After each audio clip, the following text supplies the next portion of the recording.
Ternyata, Kapolsek Lusianto dan Peltu Lubis berteman baik. Ada kontrak judi sabung ayam.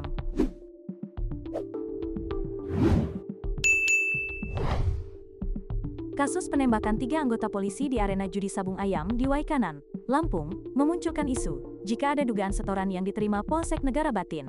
Terungkap pula jika ternyata Kapolsek Negara Batin, AKP, Anumerta Lusianto, dengan pembantu Letnan 1 Peltu Lubis, berteman baik dan kerap bertukar informasi. Hal tersebut disampaikan Kepala Penerangan Kodam, Kapendam, 2 Sriwijaya Kolonel Inf Eko Syahputra Siregar.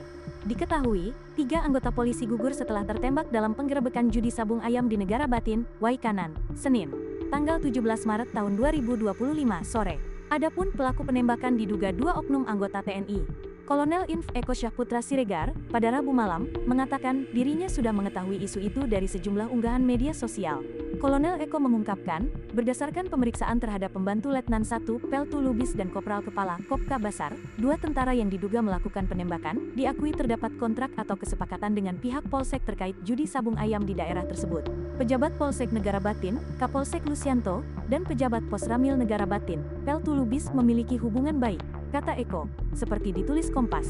Menurut Eko, keduanya sama-sama mengetahui adanya tren judi sabung ayam di wilayah mereka, apalagi kegiatan judi itu sudah berjalan dalam waktu yang relatif lama, yakni sekitar setahun terakhir. Judi sabung ayam memiliki daya tarik tinggi karena nilai profit yang menggiurkan. Info soal judi sabung ayam itu pasti sampai ke Polsek dan tidak mungkin tidak ada profit yang diambil, kata Eko. Keterangan Eko ini diperkuat dengan pernyataan Asisten Intelijen Kasdam 2, Sriwijaya Kolonel Inf Yogi Muhamanto. Kolonel Yogi menyebutkan, hubungan Kapolsek Negara Batin Ajun Komisaris Anumerta Lusianto dan Komandan Posramil Negara Batin Peltu Lubis sangat baik dan sama-sama mengetahui ada judi sabung ayam di wilayah mereka. Menurut Yogi, setiap ada jadwal gelanggang sabung ayam, Peltu Lubis selalu memberitahukan kepada Lusianto. Saat Peltu Lubis minta izin menyelenggarakan gelanggang sabung ayam, Lusianto menjawab silahkan, yang penting harus aman. Kata aman yang dimaksud adalah setoran uang. Jadi memang ada setoran uangnya, kata Yogi, seperti dikutip dari Kompas. Kenapa akhirnya terjadi konflik yang menewaskan polisi? Kapendam Sriwijaya Kolonel Eko Syahputra Siregar mengungkapkan, beberapa waktu belakangan, sebelum insiden penembakan, hubungan pimpinan Polsek dan pejabat Posramil memburuk. Apakah ini yang menjadi pemicu? Info ini jadi bagian yang sedang diinvestigasi, dan kita sedang menunggu hasil investigasi tersebut, ujarnya.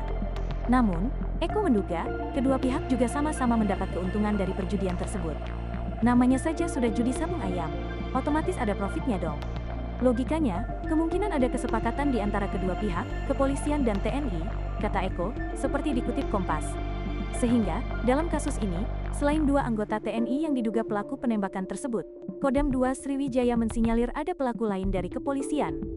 Kalau terbukti bersalah, 2 anggota TNI yang diduga pelaku penembakan itu pasti akan mendapatkan hukuman setimpal. Tapi kami harap, pihak lain yang terlibat juga harus diusut dan diberikan hukuman tegas, tutur Eko. Pihak TNI, dalam hal ini, Kodam 2 Sriwijaya berharap investigasi tidak hanya menyasar 2 anggota TNI yang diduga menjadi penembak, tetapi juga kepada semua terduga pelaku, termasuk dari kepolisian. TNI menduga, aparat kepolisian mengetahui dan terlibat dalam judi sabung ayam yang menyebabkan seorang Kapolsek dan 2 anggotanya meninggal dunia saat melakukan penggerebekan.